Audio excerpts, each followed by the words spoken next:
With so many options, why choose Arizona State University? For me, the only online option was ASU because of the quality. Their faculty was really involved with their students and care about your personal journey. The dedication to my personal development from my professors, that's been extremely valuable to me. Earn your degree from the nation's most innovative university. Online. That's a degree better. Explore more than 300 undergraduate, graduate, and certificate programs at asuonline.asu.edu. Hello everyone and welcome to the Smash Business Show. Today is day 3 of Feb Summit and it's the 25th of Feb today and it's crazy out here. I'm Abdul Majid. And I'm Richard Fitzgerald. And today we're going to discuss a lot of interesting story. Masayoshi-san of Softbank has said that he's lost a lot of money for PIF and Crown Prince Mohammed bin Salman. Apart from that, we're going to talk about ByBit, that VARA statement has come out that they're unregulated. They've applied for a license, but they're still unregulated.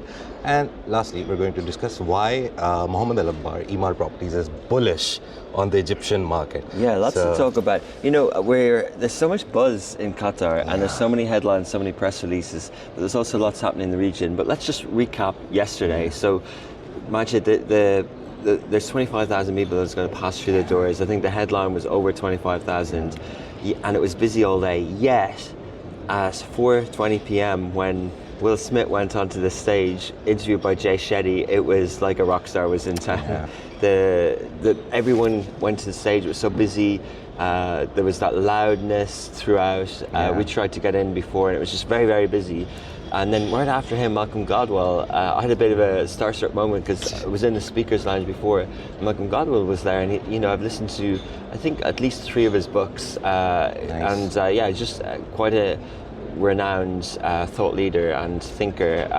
Some of his theories and notions spread far and wide, like 10,000 Hours and a few others. So it's been that kind of day. We hosted and moderated a panel about building a startup ecosystem in the region. We had a gentleman, Antonio, from Startup Portugal with His Excellency Ali Athani from Invest Qatar, and my takeout from there is that they really are enablers. And what works in Portugal, taxes and low interest rates and things like that, low taxes particularly, about liquidity and exits and things like that, we don't necessarily have that same problem in the Gulf. So that was so interesting. What were your key takeouts from yesterday? I loved Will Smith's talk. I think it was very strategically placed at the end of the day, so people stay for it and arrive. And to be honest, the crowd was crazy. I think people are staying anyway, so we're pretty busy, but I get your point. Yeah, but today we have the same last slot for Motaz, so I'm looking forward to that. Yesterday I went to the food summit, the thing that they took the part for. There's at least 1,000 people just eating outside, enjoying the weather. The weather is great, thankfully for Web Summit. It's definitely not hot here. I think Step last week was a bit hotter than here. Because there was rains and something, but UAE, Qatar has a better weather than UAE. You know, I had an hour in the day, so I just went to the main stage and there was 3 or 4 back-to-back sort of media IP talks. And nice. Kevin Meyer, the ex-CEO for 3 months of TikTok US, plus a veteran career at Disney under Bob Iger. They did all those Marvel and BAMTech and Pixar acquisitions and many more. Yesterday I found Hussam. Just remembered, sorry to interrupt you. Hussam was walking around Tabby and I met him and I said, can I get a shout out or an interview? He said a very interesting thing. He was like, after Leap, I have said no to every interview. And I was like, why? He's like, they asked me so many questions and my team is like, why are you giving so much information about the IPO? You're not supposed to do that. So he's like, I'm not doing any interviews. I was like, okay. Yeah. Apart from that, Isa from Monify was here yesterday as well. His panel was good, Hossam. And I met him in the hotel at the W afterwards, and they were in their bags on their way back to Dubai. Isa was here, a lot of content creators. But going back to what I was saying about IP, one of the key takeaways from yesterday was you have these, what you have here, we criticize a little bit about Western-centric, but there are things we can learn. Just like, the panel that we did on ecosystem, there are things that Qatar can learn from Portugal, because Portugal was a struggling economy on that kind of peninsula there around with Spain, and now it really has turned it around. He said some statistics like there was, 10 years ago there was $50 million into startups, and now there's 1.5 billion, and their jobs and the visas and so many things that have really turned that place around. That's kind of the pitch of Web Summit. But so we did kind of learn from other places, and what I learned from the American view on IP, especially from Alexis Ohanian the night before on women's football and teams and IP and franchise. Kevin Mayer, who, as I was saying, he acquired a lot of the greatest IPs in the world and made Disney real force. And he said when Bob Iger came back, he said more with less. So not spreading yourself too thin. Focus on the key. They call them franchises in the movie world. And he was asked about Amazon's. So Amazon acquired the studio behind James Bond for many years, but the image, the rights, the production and the creativity was still with the Broccoli family until last week. And now Amazon are going to decide the scripts and the creative, and people are wondering in the industry, will that change? You know, and the panelist moderator said, will we have an American James Bond? And he said, I hope not, because, you know, James Bond is James Bond. Yeah. You know, he's British at its core, right? Exactly, and but I loved one of the things that Kevin Mayer said, and it stuck at me because I don't think it's just about franchises and movie. He talked about brand deposits. He said, when you've got something like, you know, when you've got something like Disney or Spider-Man or any of these IPs that the mega studios have, you have to nurture them, protect them, and do brand deposits every now and again. And then not many withdrawals. So be careful in the withdrawals. And I think what I interpreted in his world is that withdrawals is commercial. It's like doing too many series, like doing it for the sake of it, and trying to do partnerships or trying to do Happy Meals or trying to do. But brand deposits is greater storytelling, greater animation, greater marketing. And I think we can all learn from that, you know, in all our businesses. Like, if you've got a good brand that people like, how many brand deposits do you do? How many times do you invest without wanting an immediate return? Do you do a marketing campaign? Do you tell a story around your brand that you haven't done before? Do you invest more in your brand deposit before you just try and milk that brand for all it's worth? So again, we have very intellectual people speaking, and we learned a lot from them. Yeah. On the topic of stories that you said, Will Smith also gave a very nice anecdote of his son, 12-year-old, trying to start a company of paper bottles and sugarcane caps. And he was like, just tell your origin story again and again and again, as many times as possible, because people love origin stories. So his idea was for entrepreneurs to just get a good origin story, keep adding it, evolving it, and then keep telling it every day. Yeah. That's the best idea. I like it. Let's move on to the stories. First of all, Softbank. Masayoshi Son, Softbank. One of the guys who has been like instrumental throughout the last 2 decades in investments and everything. Lost a lot of money when he invested in Nvidia, but then exited very quickly. But now he said that he's lost a lot of money for PIF. So he's Japanese, and he's you know, SoftBank. He's been a pioneer. He actually owns magazines, gaming magazines and computer magazines in the 80s in the US. He got very wealthy through Alibaba Investment with Jack Ma and all that, and he keeps raising funds, and he's this $1 trillion thinker, isn't he? And before PIF got really big, there's a couple of books around this. I forget which book it was, but they talked about, before PIF was growing, that the original fund was a Saudi-backed fund with Mayoshi's son, and it was called.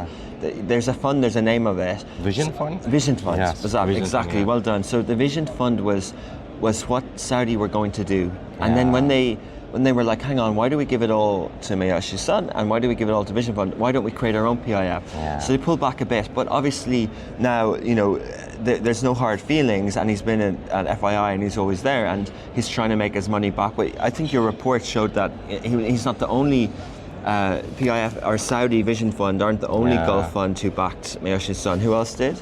There's a lot of... You mentioned, you know, Sovereign Wealth Fund Mubadala in UAE, so they also lost 15 billion, or we say lost, but they put 15 billion into Vision Fund Mubadala, too. yes. And they're, you know, showing that there's reflecting broader Gulf interest in SoftBank's ventures. What I see is interesting is that he went to Trump, he's promised 100 billion, he said make it 200 billion, and he's like, okay, I'll think about it. MBS? Then, Masayoshi-san to Trump. So he's been investing, and he's been promising money to so many people, and big money. It's not just 500 billion for the Stargate. He's like one of the key people. SoftBank is one of the key backers. MGX from UAE is like the bankrolling company which will give the money. Yeah, but I think people think he keeps making comebacks and losses and stuff.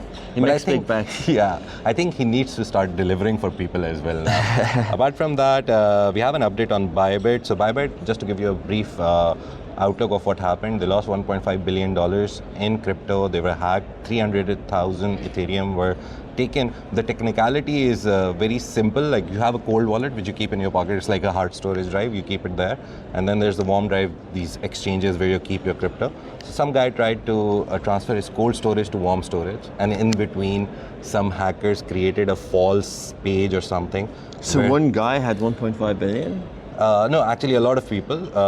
Sorry, one guy. I mean, the people who had like these 300,000 Ethereum. They tried moving from cold storage towards ByBit. They wanted to make trades or anything. And the hackers created a very sophisticated interface which looked like ByBit. Yeah. And they're like, okay, we're putting money into ByBit, but actually it was going there. That's well explained, so yeah. That's the interesting part. After that, the ByBit founder said, I'll give 1.5 million to whoever can. Yeah, we talked about that yesterday. And then VARA, which is the regulator in the UAE, has come out and said they're not regulated. Yeah. That's a bit of a bombshell. Yeah. That's how the can biggest you not be, thing. How can you not be regulated? And they have applied for a license. Last year, around the third quarter, ByBit applied for a license. They didn't get the license till now. So it's kind of like, I think VARA is trying to move away from this whole situation. Are they operating illegally? No, it's not illegal. They have applied for a temporary license. So temporary license gives you like 1 or 2 years to operate by the time your regulation is being figured out. Not fully VARA approved. So it's like VARA's way of moving away from the whole fiasco. Well, and they did good, I think. But to be honest, credit goes to Ben Zhu, founder of ByBit. The way he's done marketing and PR across this whole thing, up until now, because this is dicey. This is big. Like VARA saying, sorry, we're not standing behind you. The good thing is a lot of people went for withdrawals. They went and did a lot of withdrawals and they got their money back. I think CZ and Binance are an example of ones that were facing regulatory issues. And even Ripple, and there are companies have had big law cases. Yeah. Like if you know the XRP Ripple story as well, like they've had big cases against them, and then they win the cases, and then they come back. So, VARA are showing that they are serious about regulating, and this is a good example. Like maybe there's other people who don't have a VARA license now who are seeing this post today on Smashy Crypto and Smashy Business, going, we better get our license. And if it's in the process, we should expedite the process, get it as quickly as possible. I think if you have regulatory, it's called a regulatory moat. If you got that approval, it's going to protect you at times like this because you can go after the culprits more if you've got the full weight of the law behind you, and that's why these regulators are in place. And I think if FTX had regulatory approval, I don't know what they had in the Bahamas back then, but if they had Dubai regulatory approval, maybe they wouldn't be in as much trouble. And that's what that's the point of why Binance have over 2,000 people in UAE working is because of this, I guess. Some of the big numbers quickly. It's not like the first time this has happened. There's been a lot of hacks. WazirX, which was an India-based exchange, $235 million last July 2024. Okay. Radiant lost $50 million October 2024. DMM Bitcoin, Japanese exchange, $308 million December 2024 recently. Femix Singapore, $70 million in Jan 2025 recently again. And North Korean hackers, according to Bloomberg and all the reports that are going around, AGBI, Khalisem, all of these are reporting on it. North Korean hackers stole 1.34 billion crypto in 2024. Yeah. So that's the numbers that are happening right now. I think this begs the question, where is the cyber security behind all these exchanges? Are they not investing in it, or are they just like, okay, nothing happens, and they're just waiting for something to happen, and it happened now. So it's a big sign for all the crypto exchanges. Talking about big money. And Bitcoin's down to about 92, 93. Yeah, losing a lot of money, but Just before we finish up, so the third story is Mohamed AlAbbar going bullish on the Egyptian market. Yeah. He is investing 15 billion to turn downtown Cairo into what he says, something no one has ever seen before. Yeah. So he, I think, is making use of the money that he has made from Emaar. Emaar's shares are going up. It's going crazy. Last year we saw there was an uptick. Emaar Properties, Emaar There's Properties. two listed companies in UAE. And people are, there have been so many new cities promised in Egypt. So this one is, people are not sure in Egypt if they should rebuild downtown, but he sees mission. And to be honest, I like it because a lot of his other projects were in, Belgrade and other places. And, we also did a story of what's needed to rebuild Gaza. And I just do hope that a lot of the successful developers in the region will look to places that need restructuring. When the Beirut blast happened on the 6th of August 2020, we hoped that port would be rebuilt, and it hasn't been. And I think, we talk a lot about Khalaf Al Habtour trying to do business there, a big developer, and being pushed out. So you do need that stability and approval, and I think people are seeing that in Egypt. Yes, the devaluations have been there, but I think we're seeing coming out of that for now. I think you remember, you did interview Nagati or someone else did, and he said that startups are facing a lot of problem because of devaluation. Yeah. And I was surprised, he's right. If it's 5 billion, now it's worth 2.5 billion because it has devaluated so much. But interestingly, Eagle Hills, which is another company started by Al-Abbar, they're going to Budapest, Hungary, they're going everywhere. They're trying to make their presence now known throughout the world, not even in Dubai. Okay, well, we're going to go on a quick break, and after this we'll have the CEO of Snoonu, the fastest growing delivery utility app in Qatar and expanding across the region. We're here with the CEO of Snoonu, a very well-respected company in Qatar, with Hamad Al Hajri. Thanks for joining us. Thank you very much, Richard. It's my pleasure to be with you. And it's fun. It's fun to be in Web Summit Qatar. Yeah, you said you're very excited and looking forward to it. And I can see Snoonu in the background. What a strong brand. It's very eye-catching. When did you come up with it? How did it start? So Snoonu was my idea in HEC Paris as a school project, and I won as the best capstone 2017. Then 2019 we launched the project. Now it's been 5 years and 4 months, and it's I would say it's unique business model. It's not normal business. It's complex business model. We came with a super app idea, so it's multiple business on one platform. You have the food delivery on 4 different environments. There is the delivery, there is the takeaway, there is the drive-thru, and there is the premium. You can order from fine dining with luxury car and driver, all the way to e-commerce similar to Amazon. The only difference is 30 minutes, it's QCOM, and you can book events, even our workshop, you can book it through Snoonu. So it's our app idea, and we had to do the complex business model because Qatar market is small. Everyone claim you cannot build business model, but because it is small and unique, we have to come with unique business model. And so far we closed $500 million 2024, and we became profitable in our 3rd year. And that's that's the unique of this complex business model. You're already profitable while expanding so many verticals as well, which requires investment. You're even into the home services vertical as well. Yeah, I think the biggest, usually the biggest investment happen when you are expand to a new market. Yeah, you need to invest in marketing, brand, awareness, all these things. Yeah, it's very expensive to teach new customer. But if you have the customer, it's already with you. You just keep adding more service and more services, and they're already there. You're just gonna increase the CLTV, customer lifetime value. Yeah. And the customer actually will stick more with you because you give more him services. And at some point, we have a customer who said, we cannot live without Snoonu. It's everything. It's our pharmacy. It's our, we buy electronic and TV, and we order food, and we order for pets food. Everything is by Snoonu. That's so impressive. And so Snoonu, what does it mean? The word? It's a swallow bird. Yeah. Okay. And it's actually from it's famous bird around the GCC, but actually in the world. So if in France they're saying when you see the swallow bird, it's the beginning of the spring. Okay. But in US they are saying, one Snoonu does not make summer, yeah? So usually it's the beginning of the So in every nation, it's become a romantic bird, but that bird is very fast. It's the second fastest bird after the falcon. That's why you will never notice. It's very fast. It's passing the sky, very flash speed. And it's miracle because the wing is longer than the feet, so it's fly and sleep while flying. Okay. So that it's unique bird, and we believe we are like this, where it's all about the speed. Yeah, and I think even how you mentioned, I've interviewed many CEOs, and to speak specifically about the months, the 5 years and 4 months means you're really on a journey. Your trajectory is quite fast and quite impressive, and obviously the analogy with the bird is quite cool too. So how did you build this? Did you receive funding, and what's the you're already profitable now, so it should be, for investors, it was a nice investment? Yeah, that's actually a challenge we are facing right now, that investors keep coming to us, but we said, we love what we do.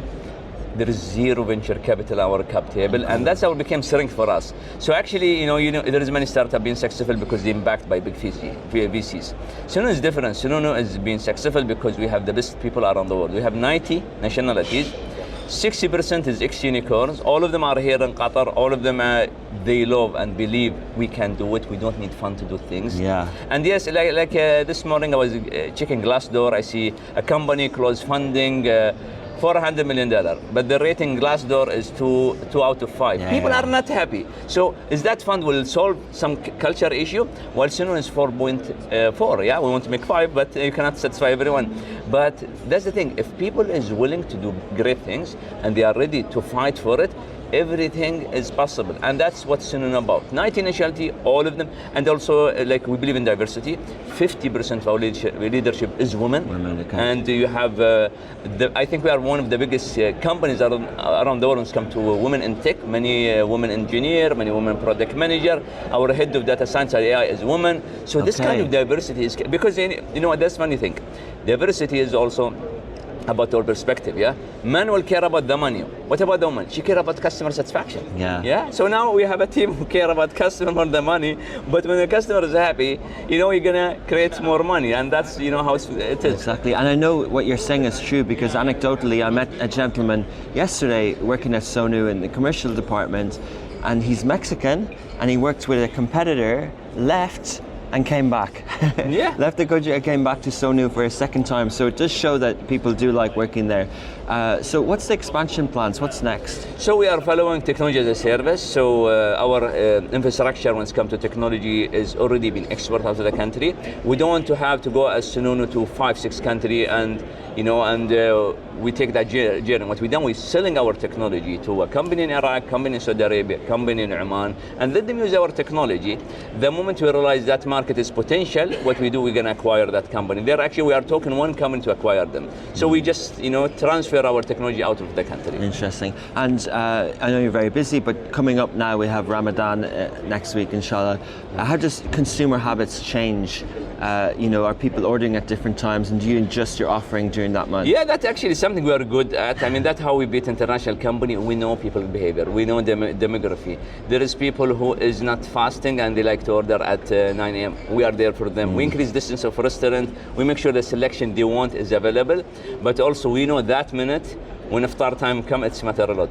5 minutes late, we are deleted. Yeah, we do a lot of innovation just to make sure. And actually, many international was here that this is like special case for us, like something nice to have. So our director of R&D, he came from Canada and he was in Just Eat, and he said that's something like strange, but we master it. If you order from Snoonu and you have iftar, you're gonna get your food on time. We use our machine learning system to know exactly that we can deliver it at that time. And that's actually, to be honest, in the food delivery, I think that is the biggest challenge you can find in the world. Of course, to see the behavior and customer behavior, we know the grocery time will be 3 days before Ramadan. We know people are stocking up. We know people, it's for them, to be honest, even non-fasting people, they don't like to go out in the morning. They just order online. The behavior is increasing actually. So this is what we do in Ramadan. Ramadan became a very special month for us. But also, as example, in the middle of Ramadan, there is Garangao. It's like, it's like kids celebration. They buy nuts and toys. And we basically start celebrate with them. We start preparing this package. So yeah, end of the Eid is people buying gifts and buying sweets, buying this. So yeah, it's going to be exciting month. Amazing. Well, it's great to see. You mentioned a competitor in Canada, and we hear every market has one success story, whether it's Grab in Singapore or DoorDash or other delivery apps. And it's great that there's one homegrown out of Qatar that inshallah will expand as well. So really thank you for your time today, and it's great to see. Thank you very much. And tomorrow we're going to have Grab, Rappi and Snoonu, all the 3 super apps in one panel in the center stage. Okay, well everyone here listening at Web Summit Qatar, be sure to catch it. Thank you, Hamad. Thank you. Thank you.